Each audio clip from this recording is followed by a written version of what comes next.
Charge बढ़ा तो नहीं दिया है कि चलो यार पैसे नहीं, अपना तो नॉर्मली चार्ज है, ऐसी कोई बात नहीं। नगर पालिका सावा है तो बच्चों की स्ट्रेंथ थोड़ी बढ़ेगी, क्योंकि लोगों का रुझान होता है तहसील स्तर पर या उप तहसील कार्यालय संचालक। नमस्कार, आज सरस्वती हॉस्टल सावा भाई साहब रोहतास जी गोदारा हमारे साथ हैं। बॉयज़ और गर्ल्स हॉस्टल ये संचालित करते हैं पिछले कई सालों से। अब की बार पुरानी बिल्डिंग के साथ साथ एक नई जगह और संचालित कर रहे हैं। मैं रोहतास जी से कुछ ऐसी बातें, ऐसे प्रश्न करूंगा ताकि हॉस्टल के सावा क्षेत्र में इच्छा रखने वाले जो बच्चे हैं और अभिभावक हैं, उनके मन की जो शंकाएं हैं वो दूर हों, और कैसा माहौल है, कैसी व्यवस्थाएं हैं, और बात करते हैं रोहतास जी गोदारा से। नमस्कार रोहतास जी। नमस्कार। नमस्कार राजू जी। हॉस्टल आप कई सालों से संचालित कर रहे हैं और अब की बार आपने एक नई बिल्डिंग में और व्यवस्थाएं की हैं, और ये व्यवस्थाएं पुरानी व्यवस्था में और नई व्यवस्था में क्या अंतर अब की बार आएगा? पुराने में और नई में अंतर तो ये है राजमन जी, पुरानी जो बिल्डिंग है वो राजमन जी हमने गर्ल्स हॉस्टल बना दिया उसका, और नई जो ये बिल्डिंग ली है इसके अंदर हमने केवल बॉयज़ हॉस्टल रखा है। अच्छा, तो उसमें पिछली बार गर्ल्स हॉस्टल में लड़कियां कितनी थी पिछली बार? 8-10 लड़कियां थी उसमें पिछली बार। अच्छा, अब की बार संख्या बढ़ेगी? अब की बार औसतन संख्या बढ़ेगी। अच्छा, तो बच्चे बाहर जैसे हम एंट्री करे तो बच्चे खेल भी रहे थे, और हाँ, बच्चे खेल की क्या व्यवस्थाएं हॉस्टल में है? क्योंकि खेल भी एक ऐसी बच्चों की रुचि का विषय रहता है कि आसपास का वातावरण तो जैसे हम देख रहे हैं बहुत खुला और शांत वातावरण है, तो एक इच्छा ये भी रहती है कि बच्चों को एक पढ़ाई प्रॉपर मिले, पढ़ाई के लिए व्यवस्थाएं मिले, लेकिन साथ में खेल के लिए भी प्रॉपर व्यवस्थाएं बच्चों के लिए हो। तो घंटा भर का टाइम, 1.5 घंटे का टाइम जैसा निर्धारित हो, बच्चे थोड़ा सा मानसिक तनाव बच्चों का कम हो सके, तो क्या व्यवस्थाएं अपने खेल के लिए रहती हैं? खेलने के लिए तो राजमन जी वॉलीबॉल का जो गेम है वो, क्रिकेट है, उसके अलावा कुछ नए गेम भी हम जब आगे छुट्टी में टाइम मिलेगा, क्योंकि अब की बार एक तो सेशन जल्दी स्टार्ट होने की वजह से टाइम कम मिला है, उसमें खेल का सेटअप नहीं कर पाए। तो अब खेल का जो छुट्टियों में टाइम रहेगा अपना, तो उसमें हम खेल के कुछ राउंड तैयार करेंगे। वैसे तो अंदर जगह है इसके अंदर, वॉलीबॉल खेलने के लिए अंदर जगह है, कबड्डी खो खो के अंदर जगह है। बाकी अगर कोई दौड़ का या कोई अन्य कोई गेम है उसके लिए बाहर जगह है अपने पास, उसमें तैयार करेंगे हम। कितनी सीटिंग व्यवस्था इस नई बिल्डिंग में रहने वाली है? इस बिल्डिंग में 25 की संख्या है, 25 बेड लगे हुए, 25 के लिए प्रॉपर तैयार है, और उसमें 18 की व्यवस्था है लड़कियों वाले में। अभी प्रेजेंट टाइम में दोनों ही बिल्डिंगों की मैं सामूहिक ही पूछ लूँ कि कितने एक बच्चे आपके पास रुके हैं? दोनों बिल्डिंगों में लगभग 30 एक बच्चों की संख्या है अपने पास अभी रुकी हुई। हाँ, संख्या बढ़ेगी? संख्या बढ़ेगी, क्योंकि अब की बार सेशन थोड़ा सा जल्दी शुरू होने की वजह से लगभग संख्या जुलाई से जो बच्चे हॉस्टल वाले हैं उनकी संख्या बढ़ेगी।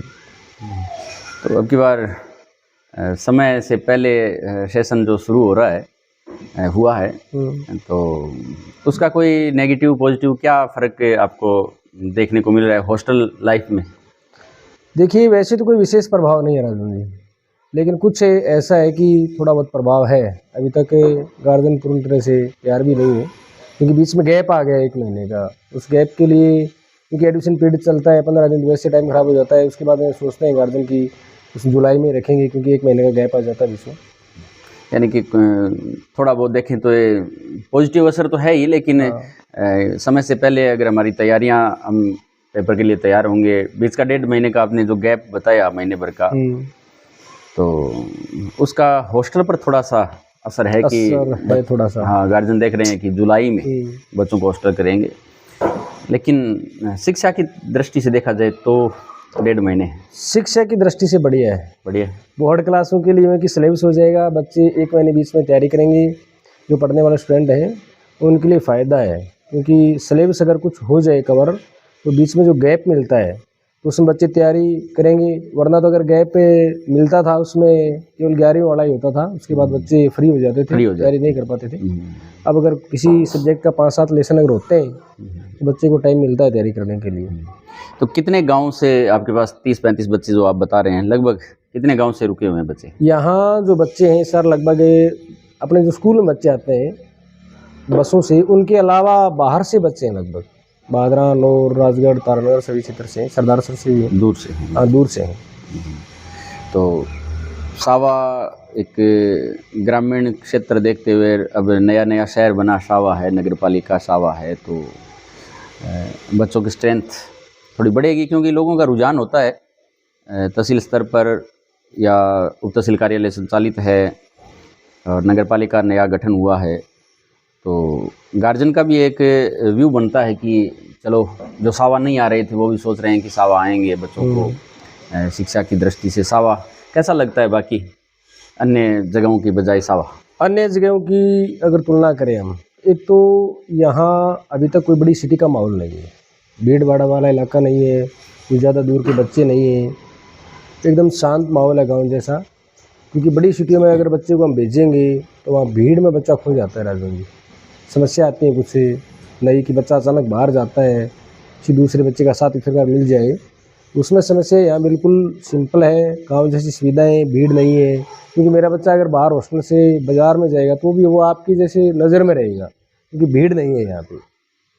और विशेषता हम बाहर बच्चे को जाने ही नहीं देते। नहीं, वैसे आप लंबे समय से शिक्षा से जुड़े हुए हैं और तारानगर जैसे शहर में स्कूलों में आपने सेवाएं दी हैं और पिछले 7-8 सालों से आप सावा में जियोग्राफी लेक्चरर के रूप में सेवा दे रहे हैं और एक स्कूल में सेवा दे रहे हैं, सरस्वती स्कूल में। तो क्या आप अंतर पाते हैं तारानगर और सावा के हॉस्टल और शिक्षा के क्षेत्र में? देखिए, वैसे तो लोगों का भीड़ के पीछे ज़्यादा रुझान होता है, क्योंकि जहाँ भीड़ होगी वहाँ भागने की कोशिश करते हैं लोग। और पैसे की अगर बात करते हैं तो पैसा जहाँ पे ज़्यादा लगता है राजमोहन जी, वहाँ पे लोग ऐसे ही सोचते हैं कि क्वालिटी अच्छी होती है लेकिन ऐसी कोई बात नहीं होती है कि जहाँ पे पैसा ज़्यादा और वहाँ पे क्वालिटी ज़्यादा हो। परसेंटेज की बात करते हैं, रिजल्ट की बात करते हैं तो सावा भी पीछे नहीं है, क्योंकि 98.60, 98.40 इस प्रकार के रिजल्ट हमने दिए हैं। एक लोकल ग्रामीण क्षेत्र में बैठे हैं हम, यहाँ छोटा सा सिस्टम है अपना, तो देखिए आप कितना शानदार रिजल्ट है। यहाँ की अगर फैकल्टियों की बात करते हैं तो सरस्वती स्कूल के अंदर जो स्टाफ काम करते हैं राजमोहन जी, वो सीनियर स्टाफ इस प्रकार का है कि वो परमानेंट है यहाँ का, तो रिजल्ट में कमी नहीं है। वहाँ दिखावा, भीड़ में बच्चे ज़्यादा जाना चाहते हैं और यहाँ थोड़ा सा ऐसा है कि माहौल अभी ग्रामीण है, बाकी कोई विशेष अंतर नहीं है। नहीं, एक आपने अभी जो पैसे वाली बात की कि पैसे ज़्यादा खर्च होते हैं तो गार्जियन का मन बनता है कि यार यहाँ ज़्यादा व्यवस्थाएं होंगी, तो कहीं पैसे आपने अब की बार हॉस्टल में चार्ज बढ़ा तो नहीं दिया है कि चलो यार पैसे? नहीं, अपना तो नॉर्मल ही चार्ज है, ऐसी कोई बात नहीं है, नॉर्मल चार्ज है, कोई ज़्यादा चार्ज वाली बात नहीं है।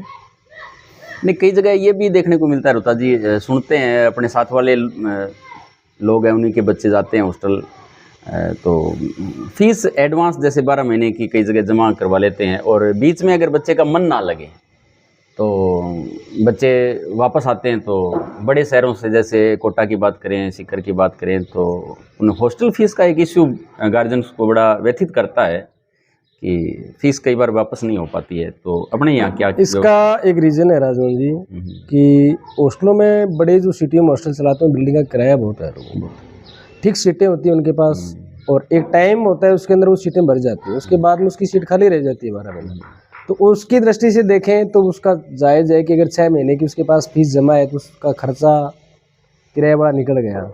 लेकिन अपने ऐसा नहीं है, क्योंकि हॉस्टल का वैसे तो होता है कि एडवांस होना चाहिए 1 महीने का, 1 महीने का एडवांस जमा होना चाहिए, लेकिन फिर भी यहाँ लोकल में बैठे हैं, ऐसी कोई बात नहीं है।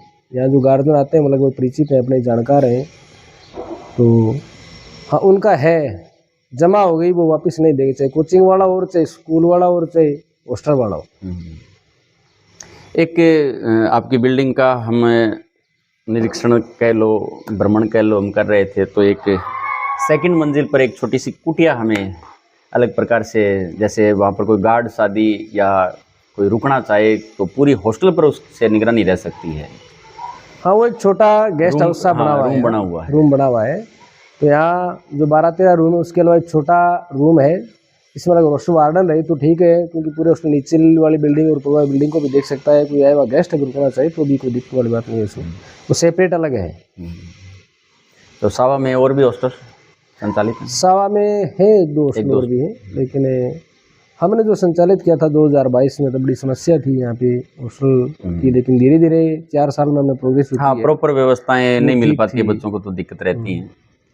और वातावरण बड़ा एकदम शांत है। वातावरण बिल्कुल बाहर बिल्डिंग है ये, वैसे भी बाहर नहीं है कि एकदम बाहर है, लेकिन अंदर भी है और खुला वातावरण भी है, क्योंकि इस बिल्डिंग के अंदर जगह बहुत है। इस शहरों में क्या होता है, बस स्टैंड के आसपास, बाजार के आसपास हॉस्टल संचालित होते हैं, तो एक असुविधा बच्चों को पढ़ाई के टाइम रहती है। शायद ऐसा कोई इशू यहाँ नहीं आने वाला है। यहाँ नहीं है, यहाँ तो बाजार के अंदर बच्चे को जाना नहीं है, स्कूल नज़दीक है, डायरेक्ट हॉस्टल से स्कूल जाएंगे तो वहाँ भी कोई बाजार की समस्या नहीं है।